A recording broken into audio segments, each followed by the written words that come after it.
লিইলাফি কুরাইশ, কুরাইশরা অভ্যস্ত।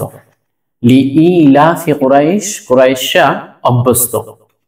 ইলাফিহিম রিহলাতাশ শিতাই ওয়াস সাইফ, কিসে অভ্যস্ত?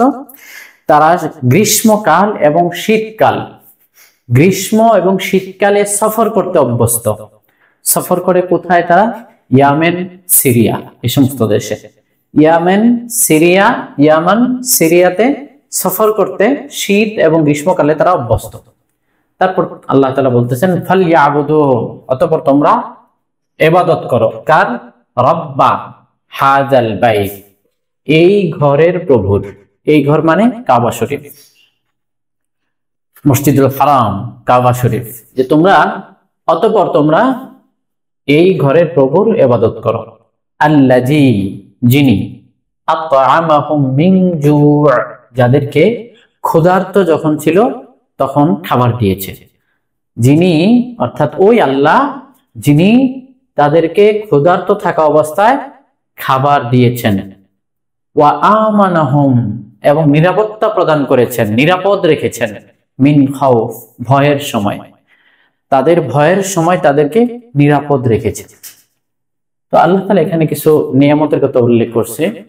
যে মক্কার কুরাইশরা, কুরাইশ বংশটা ছিল মূলত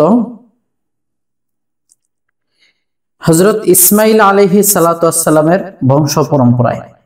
ইসমাঈল আলাইহিস সালাতু ওয়াস সালামের বংশ পরম্পরায় কুরাইশ বংশ আসছে। কুরাইশ বংশ থেকে বনু হাশিম, বনু হাশিম থেকে আমাদের নবীজি সাল্লাল্লাহু আলাইহি ওয়াসাল্লাম। ঠিক আছে? তো এইভাবে বংশগুলো আসছে। তো তারা গরমের সময় এবং শীতের সময় তারা এই দেশগুলো সফর করত। কেন সফর করত? তারা মূলত ছিল ব্যবসায়ী। কারণ তখনকার সময় সৌদি আরবে, তখনকার সময়ে মসজিদের আশপাশ, হারামের আশপাশ এলাকাগুলোতে তেমন কোনো চাষাবাদ, ফসল এগুলো কিছু হইতো না, কারণ মরুভূমি ছিল। তো তারা খাদ্য, শস্য এগুলো কোথায় পাবে? এজন্য তারা সফর করত ইয়ামান, সিরিয়া। তো যখন দেখা যায় যে শীতের মৌসুম আসতো তখন এক জায়গায় সফর করত, আবার যখন গরমের মৌসুম আসতো আরেক জায়গায় সফর করত। সফর করে ওই সমস্ত দেশ থেকে তারা খাদ্য, শস্য এগুলো নিয়ে আসতো। এবং এরা কুরাইশ বংশ হওয়ার কারণে, কুরাইশ বংশ যেহেতু সম্মানিত বংশ, কুরাইশ বংশ হওয়ার কারণে যে সমস্ত জায়গায় তারা যাইতো, যায় যখন পরিচয় দিত যে আমরা কুরাইশ, তখন তারা সবাই তাদেরকে সম্মান করত এবং তাদেরকে নিরাপত্তা দিত।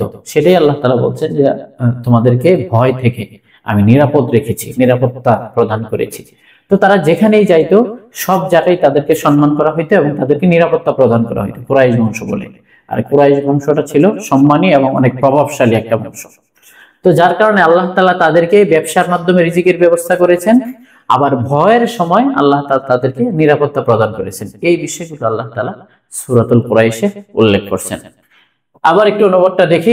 ইলাফি কুরাইশ, কুরাইশ অভ্যস্ত কিসে? ইলাফিহিম রিহলাতাশ শিতাই ওয়াস সাইফ, শীত এবং গ্রীষ্মকালে সফর করতে তারা অভ্যস্ত। ফালইয়াবুদু রাব্বা হাযাল বাইত, অতঃপর তোমরা এই ঘরের প্রভুর ইবাদত করো, যিনি তাদেরকে, যিনি ক্ষুধার সময় খাদ্য দান করেছেন, খাবার দিয়েছেন অথবা রিজিক দিয়েছেন, যেটাই বলি। ওয়া আমানাহুম মিন খাউফ, এবং ভয়ের সময় নিরাপত্তা প্রদান করেছেন।